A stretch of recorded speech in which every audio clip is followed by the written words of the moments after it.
Dudong. Sumakit talaga yung bewang, sumakit yung balikat ko mga kabisdak sa kakadukduk ng mga saldiran. Oh, hati-hati, saldi ug Dudong. Bonus. Ito po tinatawag na hungkotso. Ito po yung ginagawang chili powder.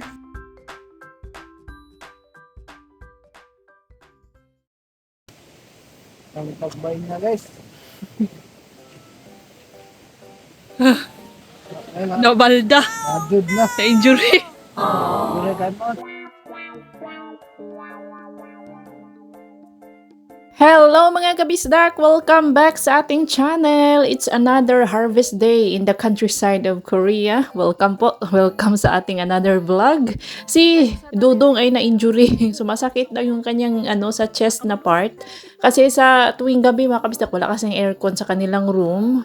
Kaya electric fan lang po ang ginagamit at nakatutok sa kanya yung electric fan. Kaya ayun, naipon siguro yung hangin, sumasakit ang kanyang Nawala naman siya mga kabisdak, nilagyan niya ng dahong Maria. Gayon pa man, kahit may nararamdaman siyang konting sakit, konting kirot, gawa panuhot man na sa Bisaya mga kabisdak, yung hangin na naipon dahil sa sa electric fan.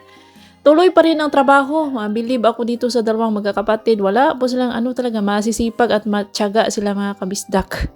So, ayun, peak season kasi ang 3rd week ng August, kaya sobrang dami ng bunga ng ating chunyang chili, yung green na chili, pati yung pula, yung hungkutsu, hina-harvest na rin natin. Yan po ang rason bakit delayed ang upload ng ating mga vlogs dahil ako po, whole day from morning to night, from morning to hapon, tumutulong ako sa kanila dahil dumating man si Kun Uni at Kun Gumubo, sila po ang nagbantay kay Little Insoy from Friday, Saturday, and Sunday. O, ayan, tumulong na rin ako dito sa kanila, harvest ng mga mais dahil si Radish Boy nag-request na, nanghingi na ng tulong, rescue daw sa pag-harvest ng kanyang mga mais.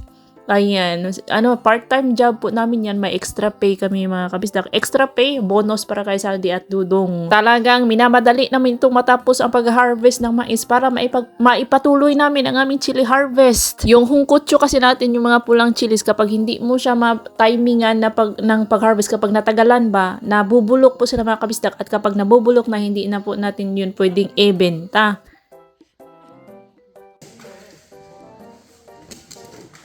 Ito po ang ginagawa natin ngayon guys, busy.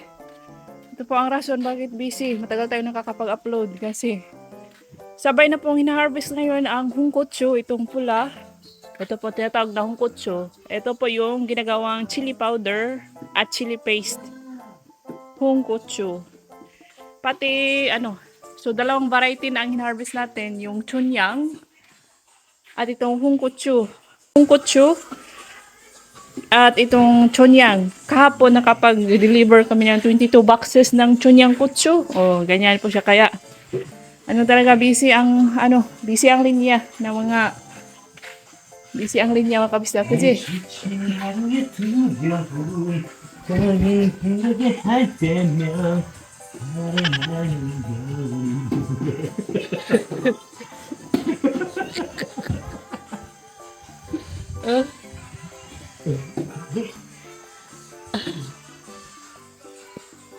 Bea, the corn.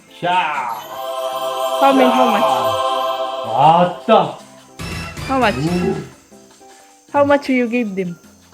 Kinabukasan ay na-receive na ni Daddy Inso yung payment namin galing sa aming part-time job sa pag-harvest ng mga mais ni Radish Boy. O, patuloy pa rin kami sa pag-harvest mga kabisdak at pag-boxing. Si Dudong Saldi nag-harvest ng chili, tumutulong ako sa kanila. Tapos si Daddy Inso ang nag-boxing at nag-karga ng ating mga chili. O, masayang-masaya po yan si Daddy Insoy dahil sobrang dami na nga ang chili nga.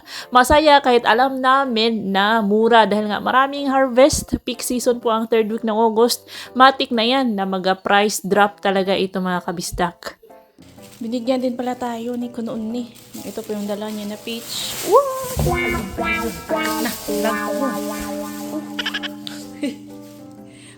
Natagak. Sayang naman yung tagak.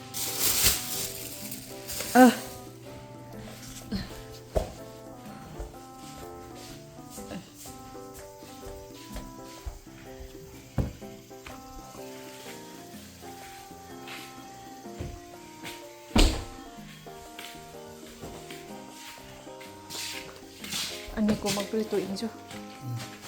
Dara, shoot sa rip. Kanya mo yung peras, pear. Panitan pa rin. Oh, panitan pa na.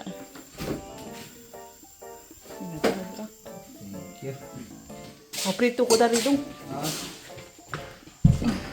May suga dari dong. Switch.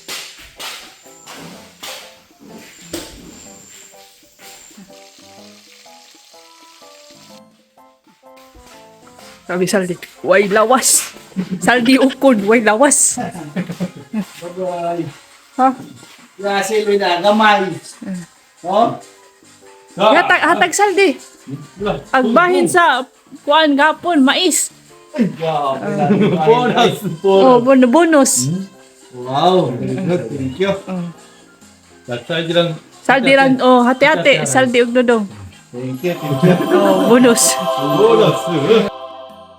Bago namin sila ipa-part-time, tinatanong muna namin yan sila Saldi kung kaya pa ba nila mag-part-time kasi napapagod na sila sa trabaho dito sa amin. O kagustong-gusto, ayaw na nga nilang mag-day off mga kabisdak. Sinabi sa akin ni Saldi na kung may nag-hire ng part-time sa ibang farm, gusto nila mag-trabaho kahit na day off. O, ganyan sila ka-eager magtrabaho mga kabisdak, no? Yan na po. 8 piraso pa yan mga kabisdak. Ay ano pala, 6. 6 na piraso po ito mga kabisdak. Naluto na po yung pinirito nating makirel. Yung 2 malalaking piraso na dito na part, binigay ko kay Saldi at Dodong. Para hindi na sila magluto dahil nga whole day po sila nag-harvest ng ating sili mga kabisdak. Kawawa naman. Ngayon ko lang na nakalimutan ko pala ipakita sa inyo yung buo na pear. Medyo malaki siya mga kabisdak. Nabalatan ko na. Oh, maganda yung kanyang balat, oh. Oh, dahil sa panguha ko ng chili, ayan, nagkamantsa-mantsa na po yung ating kuko. Ayaw ko kasi mag-gloves tuwing nanguha ako ng chili, guys. Ito yung kanyang 1/8 na part. Maganda po yung kanyang guys. Klase. Yan. Paborito, oh. Wala pa tayong panuklay-luklay dyan. Wala pa tayong panuklay, guys. Kaya pasensya na sa ating buhok. Ito shoes, maganda siya na klase na pear mga kabisdak. Unlike sa mga pear dito sa amin, sa tapat ng bahay. Biyanan, merong pear doon. Ipakita ko sa inyo. Yun is dirty yellow ang kanyang kulay. Ito is makinis, matingkad, na kulay yellow, manipis ang balat. Ito po yung maganda na quality. At juicy, super juicy po. Kung i-compare ko yung Chinese pear at itong pear ng Korea, mas masarap po ang pear ng Korea. Walang bias. Mas masarap po talaga. Agree kayo dyan sa nakatikim ng pear sa Korea. Hindi yung pear na nasa, guys, nasa labas-labas na bakuran. Yung nasa market talaga. Yung ito pang export na quality. Masarap siya mga kabisdak. At malalaki, bilugan po ang kanilang pear. Unlike sa Chinese pear na medyo parang belly, yung maliit na belly yung gis. Pear. Si Little Israel, kumakain na po siya. Binalatan yung pear. Kinakain niya with tinapay. Tikman po natin ang mga pears na bigay ni Kununi. Di ba? Noong Huwebes ng gabi, dumating si Kununi at si Kun Gumubu. Ayun nga, nag-overtime doon sa mga, nag-layout sila ng pipe sa bahay ni Bianan. Kasama si yung taga-Japan na kapatid ni Kuya ni Daddy Insoy. Friday is umuwi. Bumalik sa Japan yung kuya ni Daddy Insoy. And then Saturday night, Saturday ng hapon pala, dumating yung anak, eldest daughter ni Kununi at Kun Gumubo, si Sojong, na kakasal sa November 1. Kasama yung kanyang fiancé. So, first time ng kanyang fiancé na dumating dito. Hindi na po ako nakapag-vlog kasi nga nag-start na kami mag-harvest ng chili. Nag-harvest pa kami ng mais. Hindi na nga ako nakapag-vlog sa pag-harvest ng mais at chili, mga kabisdak. So, whole day kaming busy. Buti na lang at nandito si Kun Gumubo at Kun Uni. Sila po ang naging bantay ni Little Insoy. Kaya whole day po akong tumulong kay na Daddy Insoy, Saldi at Dudong. Sumakit talaga yung bewang. Sumakit yung balikat ko, mga kabisdak, sa kakadukduk ng mga sa kakadukduk ng mga mais. Kasi babalatan mo man siya ng very mild. Hindi lahat babalatan. May mga few, kunan mo lang siya ng mga tawag dyan. Basta, babalatan mo yung mais pero hindi mo siya babalatan nung makikita na talaga yung loob. So, ayun. And then, Sunday, nag-harvest din kami ng chili. Sila pa rin ang nagbantay kay, Little Insoy. So, umuwi po sila Sunday afternoon. Itong mga pears is Dala po ito ni Sojong at ng kanyang fiancé, pasalubong nila sa kanyang lola, sa kanilang lola. O yun talaga, ganyan talaga mga Korean sa mga kabisdak. Kapag bumibisita sila sa isang family member, nagbibigay sila ng mga prutas. Itong pear ang isa sa pinakamagandang regalo. Masarap siya. Hindi siya masyadong matamis, hindi siya nakakaumay. Parang 80% matamis, 20% maasim. Masarap siya idikdik sa asin. Tapos ang juicy, super juicy, mas masarap pa po siya sa mansanas. So may aabangan tayong vlog, malayo pa, November 1, November 1st this year. Sila Saldi at Dudong invited. Invited tayong lahat, mag-vlog tayo doon. Excited na nga si Saldi at Dudong kasi first time nilang maka-attend ng isang Korean wedding. So curious po sila talaga kung ano ang itsura, ano ginagawa sa isang Korean wedding. So ayun mga kabisda, kung gising pa lang sana si Saldi at Dudong, natulog na sila ngayon. 8 o'clock to 9. Tulog na po yan sila kasi nga maga sila nag-start. Kung maabutan natin sila bukas na kumakain ng pear, tatanungin natin kung ano ang kanilang masasabi sa Korean pear.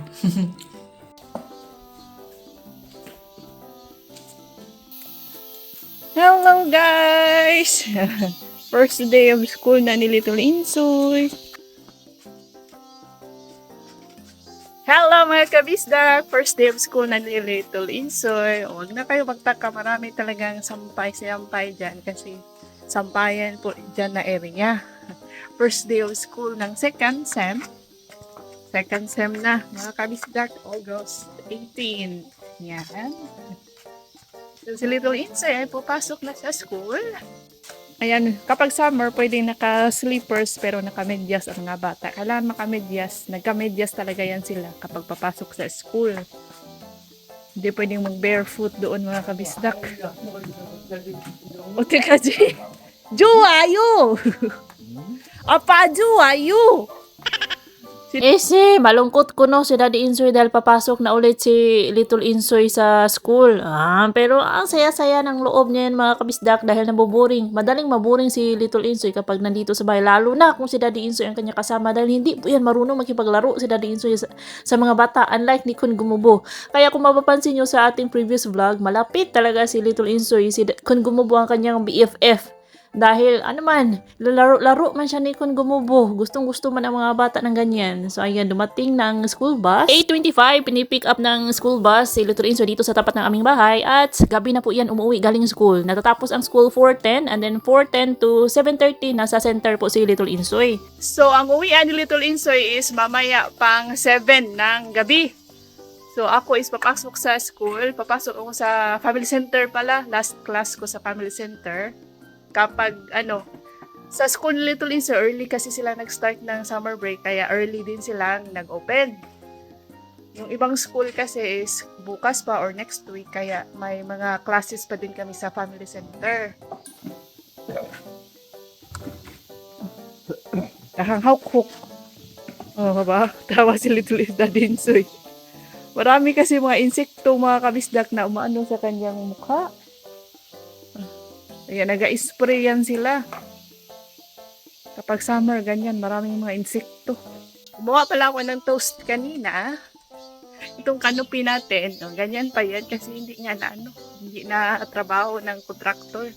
Alam nyo mga kabisdak, yung contractor, di ba, may usapan sila na may pinirmahan silang agreement na babayaran niya yung mga hindi niya nagawa kasi nga kami man yung nagpatapos sa sink, sa CR, sa may closet, at sa doong sa shoe, at sa doong lalagayan ng shoe closet, lalagayan ng mga sapatos natin doon sa may entrance.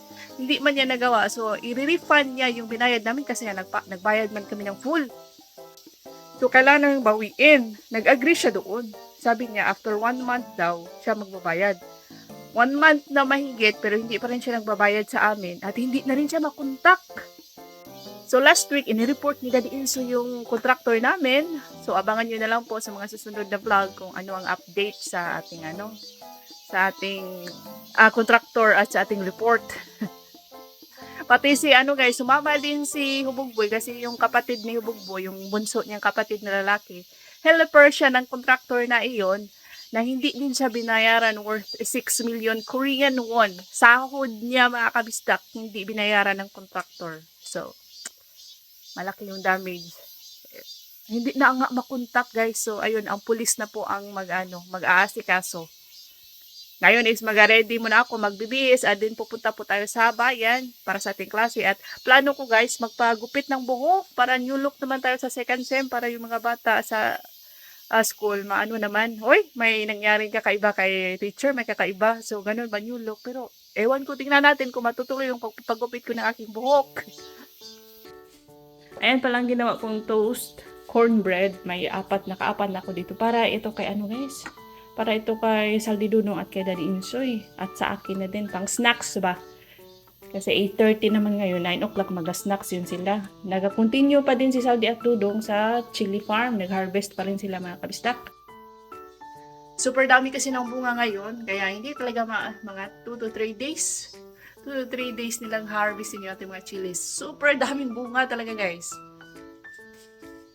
Peak season kasi ngayon ng mga chilies, kaya madaming bunga, madaming harvest at hindi kagandahan ang price. Unlike last week, super mahal, doble ang mahal. Ngayon, ang mura. Tapos mamahal na naman yan ulit sa September. Peak season kasi, kaya ganyan talaga. Ang ipapalaman ko pala sa ating itlog is, ang ipapalaman ko pala sa ating sandwich, sa ating toast is ito guys. Mayonnaise, itlog na may mayonnaise at gatas na may asin. Tapos i-fry ko lang yan. At ito pala, i-share ko lang sa inyo, no? O yung sa previous vlog, yata, sa yung binigay ni Daddy Insoy sa previous vlog, na 150,000 Korean won kay Saldi, share po yun nila, bonus po yun. Itong 100,000 won, at 200,000, ito sa akin, ito naman kay Daddy Insoy. Actually, ito lang po sa amin kasi ito. Ibigay daw to ni Daddy Insoy sa anak ni Radish Boy, papasalubong niya. Ito yung sa amin. So, hati kami, 150,000 sa aming dalawa ni Daddy Insoy, tapos 150,000 naman kay Saldi at Dudong. Extra pay po yan mga kabisdak, bonus yan.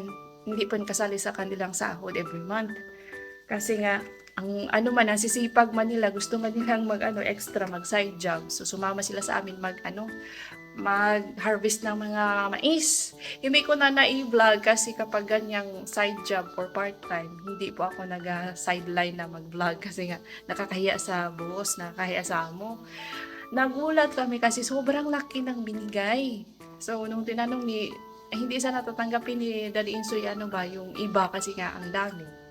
So, sabi ng boss, sabi ni Radish Boy, matagal na namin yan na si Radish Boy, since dumating kami dito, nag-start ng farming, nakilala na namin siya dito kasi may radish farm siya doon. Siya yung inspiration namin, bakit kami nag-radish farm. Kaso, fail yung radish farm niya. So, nahiya si Daddy Insoy magtanong sa kanya kung paano ba mag-radish farming. So, ayun mga kabisdak, natutuwa daw kaya malaki yung binigay niya sa amin na payment kasi natutuwa daw siya dahil ang sipag daw namin, ang bilis, maganda yung trabaho, malinis. Tapos, natutuwa daw siya sa akin, kasi nga babae ako. Tapos, hindi daw ako maarte, hindi daw ako katulad ng kanyang asawa na ayaw magpabilad sa araw. Yes, mga kabisdak, hindi lang po, pati Pinay, may mga kilala akong ganyan, mga Pinay. Kahit ako nung dalaga, mga kabisdak, ayaw kong magpainit sa araw kasi nga nakakadamage man yan ng skin, nakakatanda, basta. Dito sa Korea, kahit na ajuma na, kahit may anak na, kahit medyo matanda na mga kabisdak, ayaw nila, may mga babae halos, ganyan man lahat ng mga Koreana, ayaw nilang mainitan, masikatan ng araw kasi nga nakakatanda, diba? Yan po ang rason bakit ang mga Koreans kahit na matanda na, maganda pa rin ang skin dahil sobrang maalaga sila, maarte sila in short. Maarte sila sa kanilang katawan, sa kanilang appearance, sa kanilang skin. Kaya, na-amaze yung kanyang husband sa akin. Ang sabi pa nga niya, papalitan daw niya yung kanyang Koreanang asawa ng Pinay. Magbabakasyon daw sila sa Pilipinas. Kami magbabakasyon sa Pilipinas sa January next year or sa December this year, last week of December. Sasama daw siya sa amin, tapos dapat nag-request siya na kung may kakilala akong Pinay, ipapakilala ko daw sa kanya, papalitan niya daw yung kanyang asawa. I know, nagjo-joke lang siya, pero nakakatuwa. Ganyi, nakakatuwa. Ito, sabi ni Daddy Insoy, kasi nga medyo malaki daw. Bibilhan ko daw si Radish Boy ng chicken mamaya sa town. Bibili tayo ng chicken sa downtown Yango. After na aking work, bibili tayo ng chicken. Hindi ko alam kung matutuloy ba itong pagpapagupit natin kasi maglilinis pa ako sa pension. After ng aking klase, uuwi, mag-lunch. Maglilinis pa ako sa pension dahil 4 na rooms. So, hindi po ako makakatulong sa pag-harvest ng mga chilies. Bibili ako ng ice cream and chicken. Ibibigay natin kay Radish Boy. Ayan, naluto na po ang ating eggs. Yan po ang ating ipapalaman sa ating toast. Yan, sa kakadaldal ko kanina sa camera. Ayan, nakalimutan ko mga kabisdak. Lapit ng maabog itong ating tinapay. Buti na lang at naagapan ko. Ayan, nakapag-biis na tayo at kawawa man ang ating Daddy Insoy. Bago ko umalis, ay ito. Gawa natin siya ng kape. Ay, suna. Bago ako umalis ng bahay ay inhanda ko muna itong black coffee iced black americano ni Daddy Insoy na may maraming ice. And then yung kanyang toast na hindi masarap, nakalimutan kong lagyan ng mayonnaise. So sila na lang ang maglalagay ng mayonnaise dyan mga kabisdak.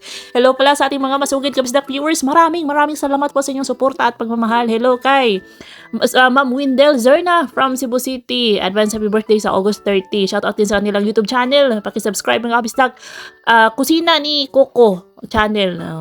And hello kay De La Peña family. Shout out De La Peña family ng Maaliwalas Kahilom 2. Hello kay Ate Pauli na isang 4th year nursing student na ginagawang escape from stress ang ating mga videos. Study well, don't study hard, Ma'am Pao. Thank you so much for watching. Lumalabas talaga ang aking Bisaya kapag ako ay nahihirapan.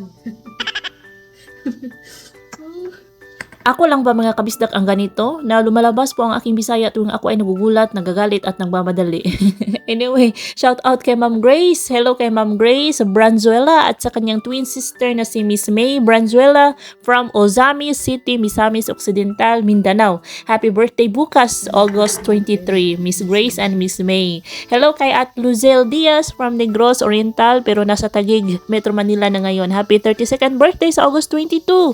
Sa daughter-in-law, ngayong araw sa daughter-in-law ni Ma'am Maria Jocelyn Brown na si Ma'am Levy from Rojas City. Hello kay Ma'am Samilyn Humawas from Mindanao, Misamis Occidental na sulit kabisdak viewers. Maraming salamat Ma'am Samilyn Humawas.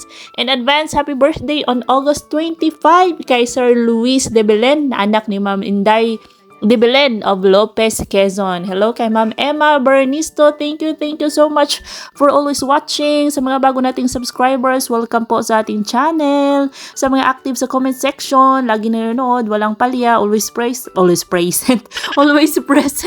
Maraming salamat po sa inyong suporta at pagmamahal mga kabisdak. Hindi masarap. No choice lang. Hindi masarap. Meron there. Give to Dudong Salde. Snack. I put in the like this. 맛있어.